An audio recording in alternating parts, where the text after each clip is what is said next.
The South China Sea stands as one of the most critical maritime crossroads in the world. A vast expanse of water that serves as a vital artery for international trade and energy flows. A significant portion of global shipping, estimated to be around 1/3 of the world's maritime commerce, transits through its busy sea lanes each year. This includes immense volumes of raw materials, finished goods, and crucially, energy resources like oil and liquefied natural gas destined for the industrial powerhouses of East Asia. The sheer economic throughput underscores its immense strategic importance, making unimpeded passage and stability in this region a paramount concern for numerous nations, both littoral and distant, whose economies depend on this constant stream of maritime traffic. This body of water is not merely a transit route, it is a complex arena where the interests of several nations converge and often clash. Bordered by China, Taiwan, the Philippines, Vietnam, Malaysia, and Brunei, its geographical positioning places it at the heart of Southeast Asia. The sea itself is dotted with hundreds of small islands, atolls, reefs, and shoals, many of which are uninhabited but have become focal points of intense territorial disputes. The historical claims, economic aspirations, and security considerations of these surrounding nations are deeply intertwined with the waters of the South China Sea, creating a multifaceted and often volatile geopolitical environment that demands careful navigation both literally and diplomatically for all involved parties. The escalating attention on the South China Sea in recent decades stems from a confluence of factors. The discovery of potentially substantial hydrocarbon reserves beneath its seabed has added an economic incentive to the long-standing territorial claims. Furthermore, the region's rich fishing grounds are crucial for the food security and livelihoods of millions of people in the coastal states. Beyond resources, the South China Sea has become a stage for broader geopolitical power plays, reflecting the shifting balance of power in the Indo-Pacific region and the strategic competition between major global actors. This makes the area a litmus test for international maritime law and the principles of freedom of navigation. Consequently, the South China Sea is far more than just a geographical feature. It is a dynamic and contested space where economic imperatives, national sovereignty, and international legal norms intersect. The intricate web of claims and counterclaims, coupled with the increasing militarization of certain features, has transformed it into a potential flashpoint with global ramifications. Understanding the diverse layers of its significance, from trade and resources to territorial disputes and strategic rivalries, is essential to appreciating the complexities that define this crucial maritime domain and the ongoing efforts to maintain peace and stability within its waters, a task that grows more challenging with each passing year. The allure of the South China Sea is significantly amplified by the substantial natural resources believed to lie beneath its waves and within its disputed waters.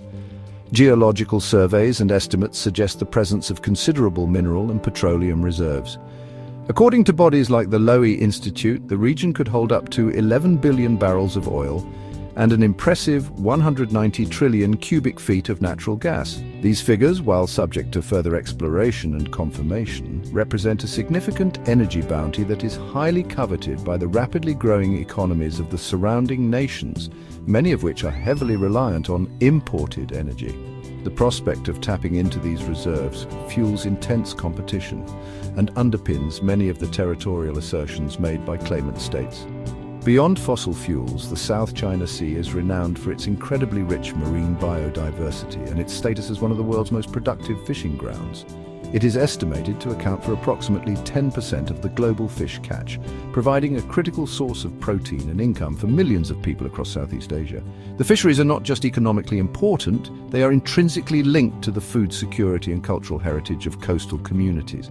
However, these vital resources are under increasing strain due to overfishing, destructive fishing practices, and the environmental damage caused by island-building activities, further complicating the existing disputes as nations vie for control over these diminishing stocks. The nations immediately bordering this consequential body of water include the People's Republic of China to the north, Taiwan to the northeast, the Philippines to the east, Vietnam to the west, and Malaysia and Brunei to the south. Each of these entities has a significant coastline along the South China Sea, and consequently substantial economic and security interests tied to it. Their proximity and historical interactions have led to a complex tapestry of relationships, ranging from cooperation on certain issues to intense disagreement over maritime boundaries and resource rights. The diverse perspectives and national priorities of these adjacent countries contribute to the intricate geopolitical puzzle of the region. The primary sources of contention are the numerous disputed islands, reefs and shoals scattered throughout the sea, most notably the Spratly Islands, the Paracel Islands, Scarborough Shoal and Second Thomas Shoal. Claims to these features are often overlapping and deeply entrenched, with China, the Philippines, Vietnam, Malaysia and Brunei all asserting sovereignty over various parts. These disputes are not merely symbolic. Control over these small land features can extend a nation's exclusive economic zone, granting them rights to exploit resources in the surrounding waters.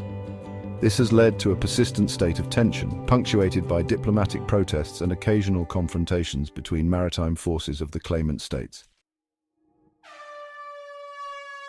China's expansive territorial claims in the South China Sea are most visibly represented by its controversial 9-line, a U-shaped demarcation that encompasses up to 90% of these waters.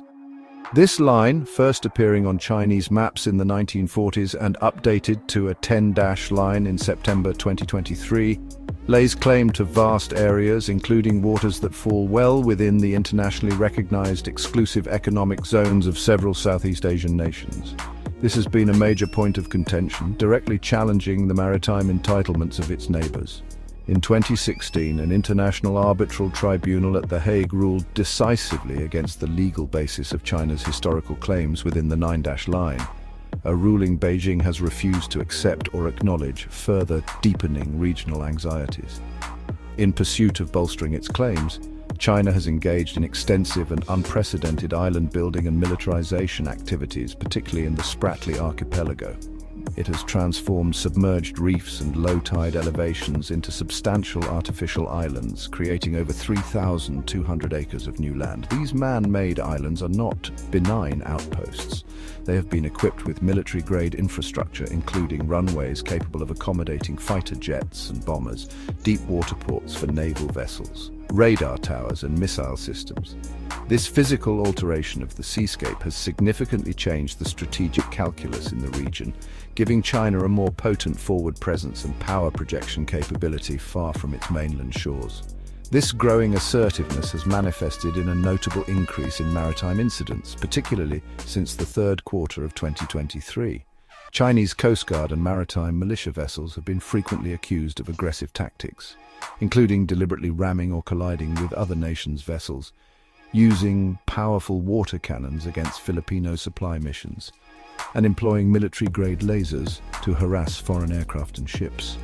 Flashpoints such as Second Thomas Shoal, where the Philippines maintains a grounded naval vessel as an outpost, and Scarborough Shoal, controlled by China since 2012, have witnessed repeated confrontations.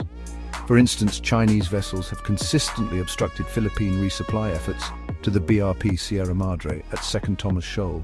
And in December 2024, China declared baselines around Scarborough Shoal, further solidifying its disputed claims. The Philippines, being on the front line of many of these encounters, has become increasingly vocal and active in resisting Chinese pressure.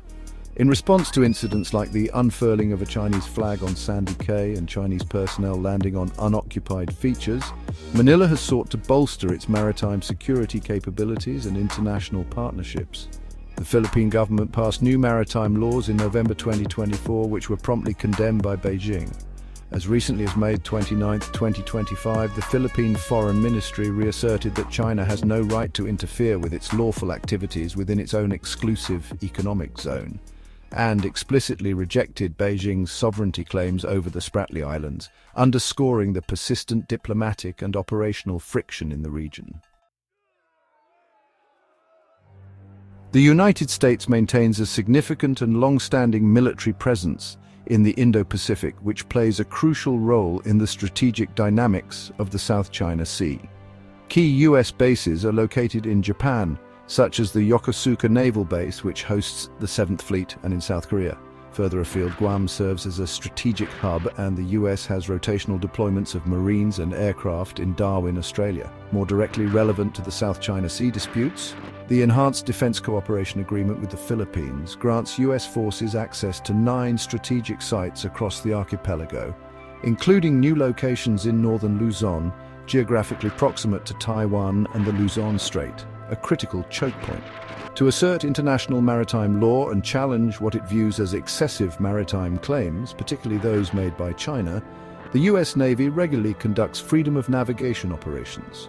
These operations involve sailing warships and flying aircraft through areas where territorial claims are contested, thereby demonstrating that these waters remain international. Alongside these operations, the US engages in numerous joint military exercises with regional allies. Prominent examples include the annual Balikatan and Salaknib exercises with the Philippines, which have grown in scale and complexity, sometimes involving the deployment of advanced US military systems like the Typhoon missile system to Philippine territory for training purposes, signaling a commitment to mutual defense. One notable multilateral security initiative aimed at fostering interoperability and signaling collective resolve is the Malabar naval exercise. Originally a bilateral exercise between India and the United States, Malabar has expanded to include Japan and Australia, effectively bringing together the navies of the 4 Quad countries. The exercise typically involves complex maritime maneuvers, anti-submarine warfare drills and information sharing, all designed to enhance the capacity of these navies to operate together in the complex maritime environment of the Indo-Pacific. While not explicitly targeted, Malabar is widely seen as a strategic endeavor to counterbalance China's growing naval power and influence in the region, promoting a shared vision for maritime security. Complementing military cooperation is the Quadrilateral Security Dialogue, commonly known as the Quad. This informal strategic forum comprises the United States, Japan, India, and Australia. The Quad has evolved significantly in recent years, moving beyond dialogue to practical cooperation on various fronts, including maritime security, infrastructure development, climate change, and critical technologies. A core objective of the Quad is to uphold and promote a free and open Indo-Pacific, a principle directly challenging attempts by any single power to dominate the region or unilaterally alter the status quo.